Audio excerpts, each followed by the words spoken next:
मैं हूं रत्ना और आप देख रहे हैं ए न्यूज टुडे। वक्त हो चुका है छत्तीसगढ़ की खास खबरों का। पहली खबर देखिए चंद्रशेखर बरेड की।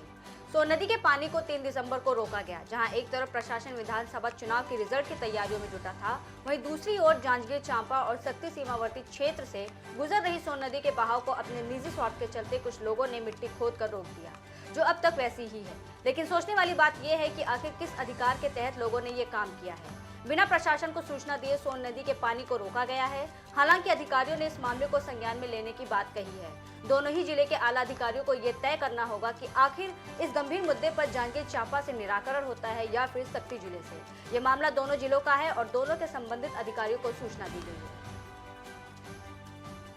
प्रदेश कांग्रेस अध्यक्ष और सांसद दीपक बैज ने अपने साथी सांसद तेलंगाना प्रदेश कांग्रेस अध्यक्ष और वर्तमान नव निर्वाचित तेलंगाना के मुख्यमंत्री रेवंत रेड्डी से लोकसभा में सौजन्य मुलाकात कर तेलंगाना में सरकार बनने और मुख्यमंत्री बनने पर बधाई और शुभकामनाएं दी।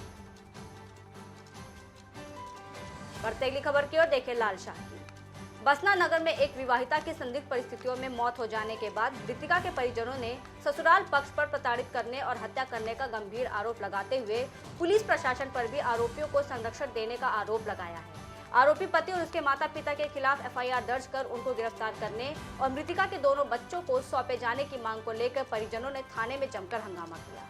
जानकारी के मुताबिक सौम्या वर्मा नाम की महिला की मौत हो गई है। परिजनों की माने तो 6-7 साल से ससुराल वाले सौम्या को प्रताड़ित कर रहे थे, जिसकी खबर पीड़िता ने अपने भाई को भी दी थी। वहीं पुलिस के पास मदद के लिए गए भाई का आरोप है कि पुलिस ने भी उसकी मदद नहीं की, बल्कि उसे धमकाया और वापस जाने को कहा। पुलिस ने मामले की गंभीरता और आरोप को देखते हुए आरोपी पति और उसके माता पिता को हिरासत में लेकर पूछताछ और जाँच कर दी। में ये क्या नाम है, ये हॉस्पिटल पहुंच गए। हॉस्पिटल पहुंचने के बाद पूरे खानदान से कोई भी वहां पे उपस्थित नहीं था।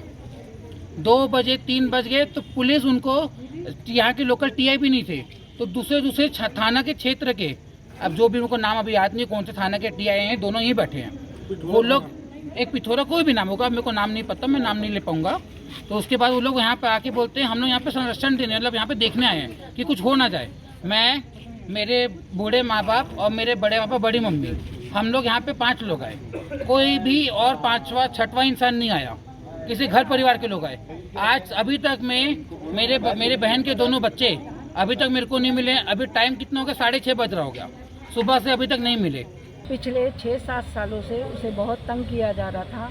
1 साल तक वह बेटी अपने घर, अपने माता पिता के घर थी।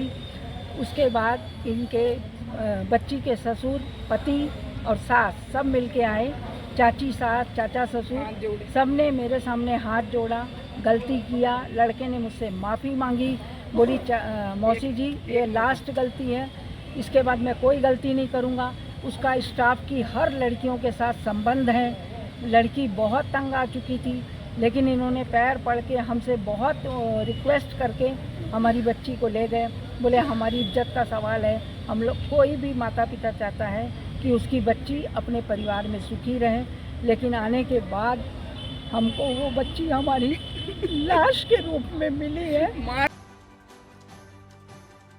अगली खबर की ओर देखें लाल शाह। मलेरिया मुक्त छत्तीसगढ़ अभियान का 9वां चरण 28 नवंबर से संचालित किया जा रहा है, जिसके अंतर्गत स्वास्थ्य दल के द्वारा घर घर पहुंचकर मलेरिया की जांच की जा रही है। इसके लिए गठित जिले के समस्त 206 दलों द्वारा अभियान चलाया जा रहा है। घर पर पहुंचकर मलेरिया की जांच करने के साथ साथ पॉजिटिव आने वाले मरीजों को त्वरित मलेरिया की दवाइयां भी दी जा रही हैं। इस क्रम में मुख्य चिकित्सा और स्वास्थ्य अधिकारी डॉक्टर संजय बसाक ने सुदूर के गुड़से गांव पहुंचकर अभियान के कार्य का निरीक्षण किया।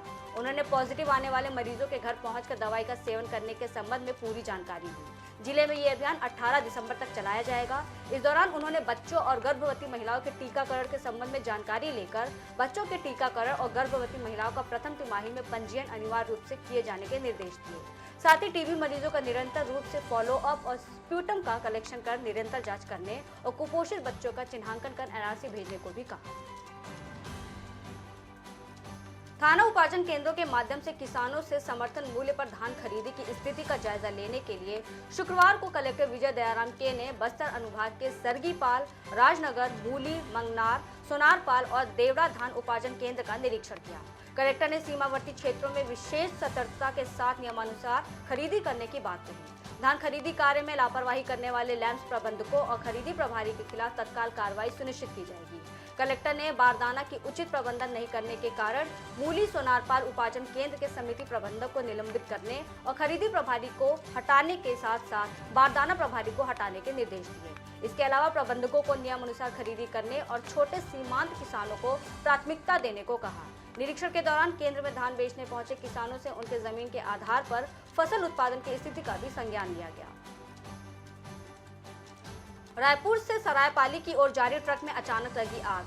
चालक और कंडक्टर ने ट्रक से कूदकर अपनी जान बचाई। महासमुंद के गांव लोहरा कोट की घटना। फायर ब्रिगेड की टीम आग पर काबू पाने की कर रही है कोशिश। फिलहाल के लिए इतना ही। देश और दुनिया की तमाम बड़ी खबरों के लिए बने रहिए ए न्यूज़ टुडे के साथ।